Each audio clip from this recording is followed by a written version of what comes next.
Yesterday, when I was on the show, people said, what do you think, Jimmy Kimmel canceled? I said, I think he'll be on air by the end of the week. And I even said, I wish I had put money on it. And now I really do wish I had put money on it because Jimmy Kimmel has been reinstated. Jimmy Kimmel Live, which was never canceled, was suspended. Production was suspended indefinitely. Now, when you put the word indefinitely on it, that is the spin problem because that sounds like that could last forever. It's like when a band goes on permanent hiatus or whatever it's called. It's like, it just feels like a version of not saying we're broken up.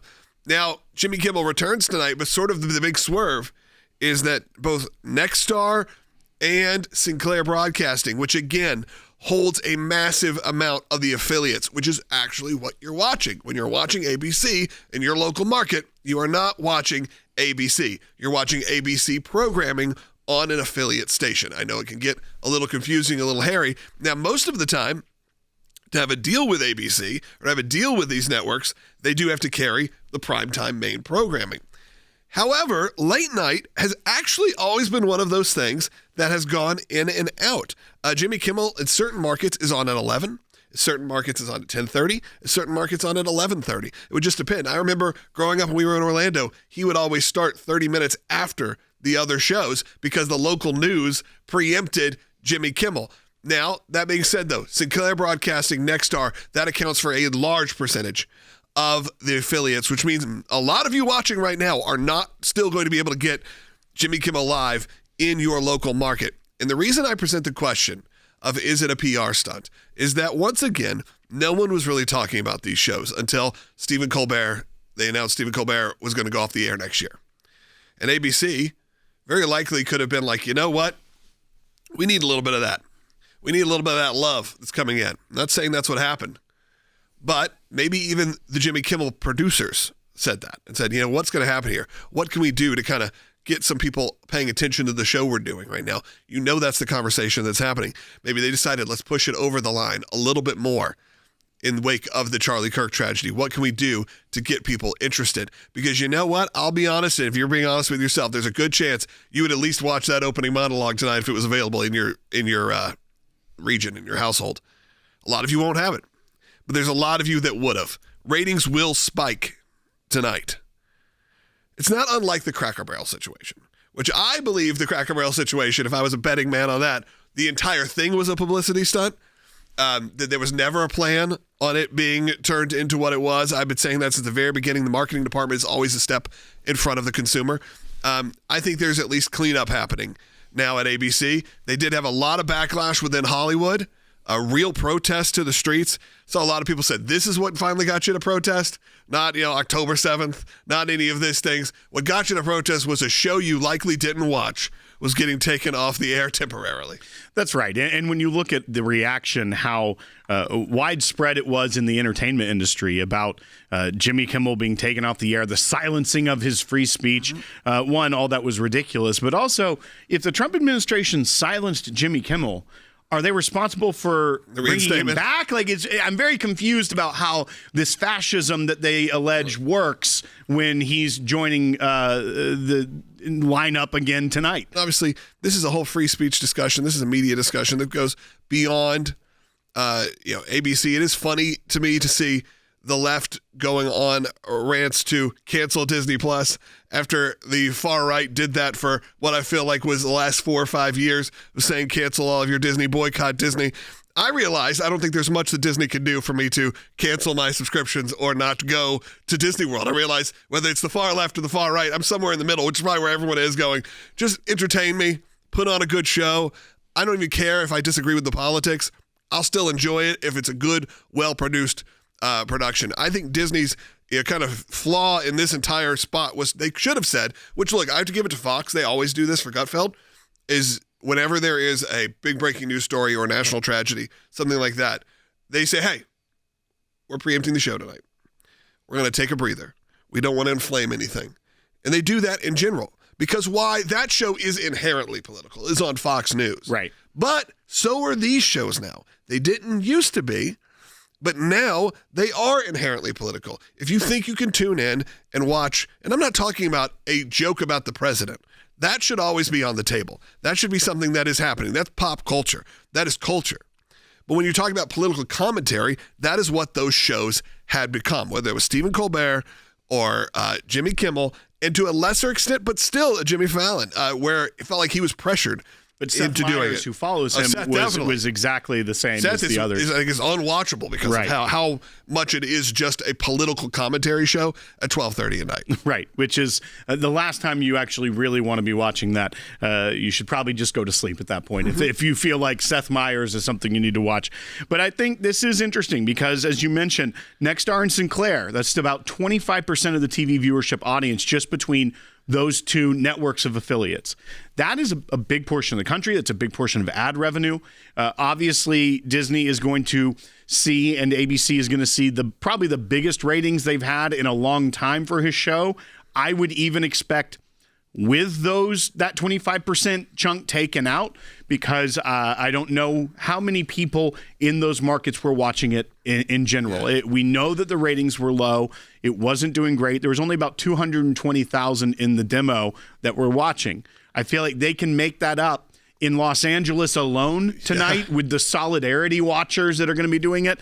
And I do think, though, as it exploded into this whole discussion of free speech, we were critical of the comments that the FCC chairman said. I mean, we traditionally are more anti-FCC in general about government overreach in and terms things. of content. Right. I think of content moderation, the FCC at this point is virtually worthless. I think it's a waste of money, probably waste of tens of millions of dollars. You're looking for a place to cut.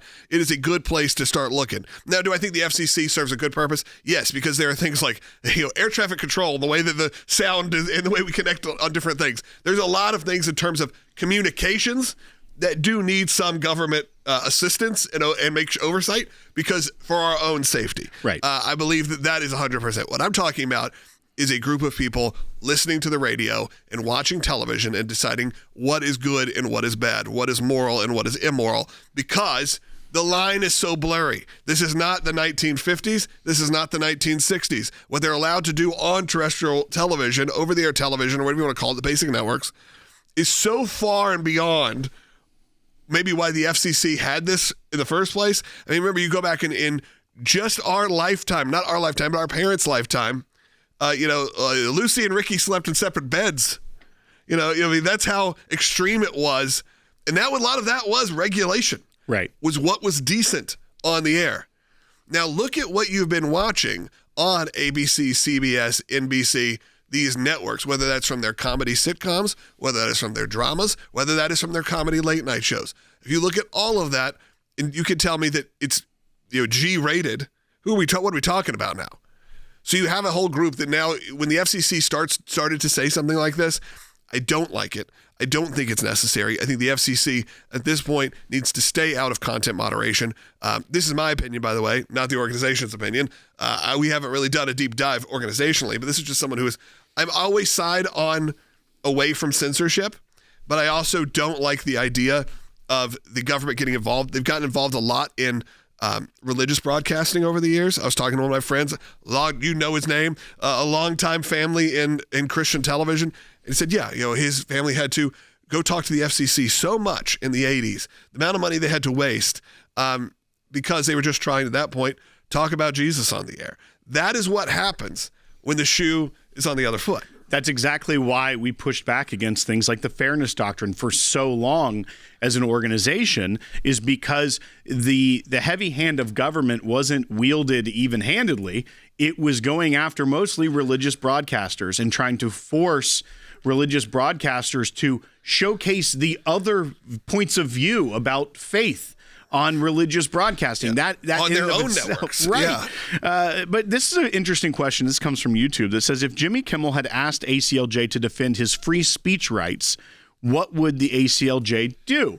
And that's where I think this becoming a whole free speech issue, I think it disproves the theory that this was the FCC putting pressure on Disney, the fact that he's going back on air today. Yeah, I think it was 100% a business decision for them. Right. If this was a decision that you could draw a direct correlation to the government overreach and government doing this, sure, I think there could be something that could be said there. However, it was not that. I don't think the FCC should have commented. But at the end of the day, it was a corporate decision by Disney. And now it's going to be a corporate decision on how they're going to distribute this broadcast. What are the rules and regulations? If it's blacked out in your market, can they put it on Disney Plus? Can they put it on a free streaming service? I know that they were being put on there later on, clips and things and full shows later on. But what about, you'd say the live airing? It's not live, but the live airing. That's going to open up another door. And is that what tries to get people to go? I know they've talked about that with shows like Saturday Night Live, where maybe they would move exclusively to a Peacock platform for NBC to drive numbers up for Peacock. And because they didn't really want to have to deal with the censors and everything that was going into what was this late night comedy show that are made, by the way, in rapid speed. Most of them written the same day. So you got to imagine dealing with standards and practices is not easy. So if you can move it to a streamer, you better believe they will, just in terms of, but you have to have the audience. And that's the big deal. But, I watched recently, Peacock launched their version of a new spinoff of The Office. The Paper. Enjoyed it. However, what was shocking to me, and this is maybe the prudish of me, is the language in it is of an R-rated movie. But you're coming off of almost building a brand on a PG-13-ish. What can be on TV. Right. What can be on TV. So it feels like what could be on TV. Our brains are accustomed to this. Right. Like a sitcom having, words that we're not used to hearing. But that's just me talking as a consumer, by the way, not as the government.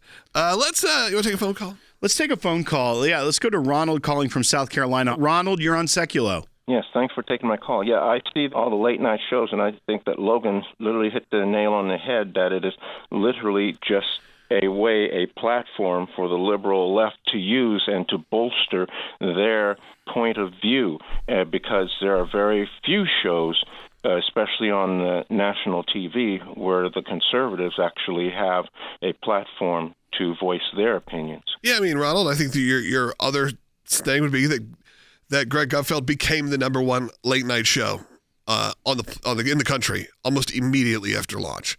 Now, some of that is Fox News has a very dedicated audience of millions of people that watch every night.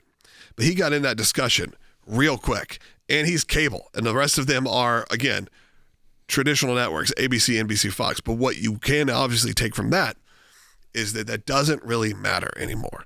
And it matters less and less as the days go on.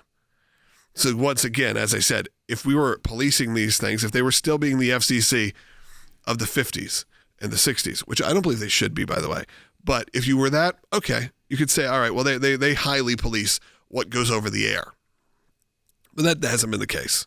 That hasn't been the case since really the 80s, maybe even the 70s, where this has happened. So who are we trying to kid in terms of being prudish Americans? That doesn't exist in modern media.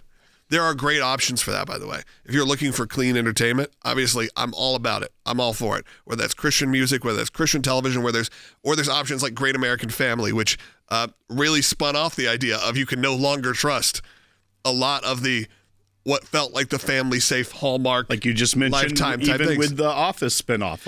You just wouldn't expect it. Some of that's building brand trust, brand loyalty. But they've thrown all of that out the window. And that's why I start to lean on, were we being played? Were we being played the whole time? What do you think? You think with the Cracker Barrel situation, I think we were being played. I love Cracker Barrel, but you know what? I think that entire thing, they're pulling the signs down now. You see the videos of it. They're putting give me a break.